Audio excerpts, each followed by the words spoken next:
آنجہانی ملکہ Elizabeth کی آخری رسومات۔ ملکہ کا تابوت ویسٹ منسٹر ہال میں رکھ دیا گیا۔ بکنگھم پیلس سے نکلنے پر برطانوی افواج کے دستے اور لاکھوں افراد نے انہیں خراج عقیدت پیش کیا۔ ان کے دیدار کے لیے لاکھوں لوگ لندن میں موجود تھے۔ دیدار کے بعد ملکہ کا تابوت جلوس کی صورت میں ویسٹ منسٹر ہال پہنچایا گیا۔ تابوت کے جلوس کی قیادت کنگ چارلس سوئم نے کی۔ جلوس نکلنے پر ہائیڈ پارک میں توپوں سے گولے داغ کر ملکہ کو سلامی دی گئی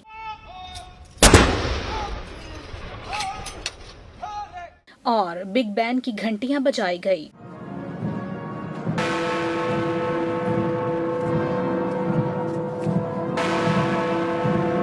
یہ عظیم الشان hall palace of Westminster کا قدیم ترین حصہ ہے اور حکومت برطانیہ کا مرکز ہے۔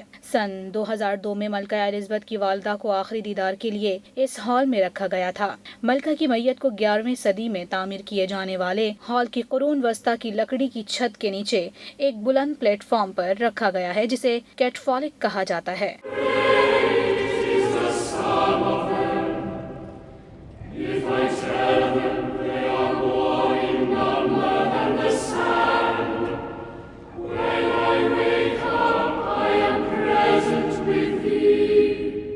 پلیٹ فارم کی ہر کونے کی حفاظت ان یونٹس کے سپاہی کر رہے ہیں جو شاہی خاندان کی خدمت کرتے ہیں۔ لندن میں واقع رائل پارکس میں آخری رسومات کی یہ تقریبات بڑی اسکرینز پر بھی دکھائی گئیں۔ ویسٹ منسٹر ہال میں دعائیہ تقریب میں شاہی خاندان کے تمام افراد شریک ہوئے۔ ان کے تابوت کو شاہی پرچم میں لپیٹ دیا گیا۔ میت برطانوی شاہی تاج، شاہی کرہ اور شاہی عصا میں رکھی گئی ہے۔ ویسٹ منسٹر ہال میں دعائیہ تقریب کے بعد عوام کو ہال میں داخل ہونے کی اجازت دی گئی۔ اپنی محبوب ملکہ کے آخری دیدار کے لیے طویل قطاریں لگ گئیں۔ تابوت 4 دن تک ویسٹ منسٹر ہال میں رہے گا جہاں شہری 24 گھنٹے ملکہ کا آخری دیدار کر سکیں گے۔ شاہی اعزازات کے ساتھ ملکہ کی آخری رسومات متوقع طور پر ویسٹ منسٹر ایبی میں 19 ستمبر کو ادا کی جائیں گی۔ ویسٹ منسٹر ایبی وہ تاریخ کا کلیسا ہے جہاں برطانیہ کے بادشاہوں اور ملکاؤں کی تاج پوشی کی جاتی ہے۔ یہاں پر ملکہ الزبتھ دوئم کی سن 1953 میں تاج پوشی کی گئی تھی اور سن 1947 میں ان کی شہزادہ فلپ کے ساتھ شادی کی تقریب بھی یہی منعقد ہوئی تھی۔ دوسری جانب دنیا بھر سے سربراہان مملکت شاہی خاندان کے ہمراہ ملکہ کی زندگی اور خدمات کو یاد کرنے اور ان کی آخری رسومات میں شریک ہونے کے لیے پہنچ رہے ہیں۔